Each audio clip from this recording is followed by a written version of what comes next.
jusqu'à ce que la jeune fille devant elle coupe un melon, mais ne mange que la peau du melon qu'elle tient dans sa main. La deuxième sœur de la famille Fu réalise avec surprise que cette fille, souvent maltraitée au travail, pourrait être sa sœur qu'elle a perdue depuis de nombreuses années.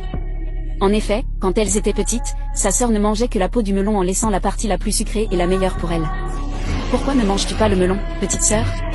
Ah, j'aime la peau du melon, elle est croustillante. Je veux ramener le melon à mon père. Pour vérifier si cette jeune fille est vraiment sa sœur, le lendemain, elle demande à son assistant d'aller à l'hôpital pour effectuer un test de paternité. Lorsque le rapport de test est apporté devant la famille, la mère, à ce moment-là, est si émue qu'elle ne sait pas quoi dire.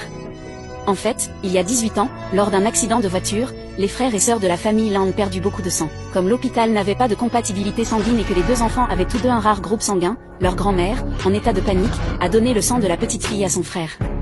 Voyant sa petite fille perdre trop de sang, elle a alors ordonné au majordome d'abandonner la petite fille et d'y placer le pendentif en jade hérité de la famille Lin. Si elle parvient à survivre, elle pourra retrouver sa famille en grandissant grâce à ce pendentif. Lorsque Monsieur Wang Wei a vu une petite fille dans la voiture, elle avait également de la fièvre. Sans hésiter, il l'a envoyée à l'hôpital, coïncidant avec le fait que l'homme avait le même groupe sanguin rare. C'est ainsi qu'il a réussi à sauver la petite fille. 18 ans se sont écoulés.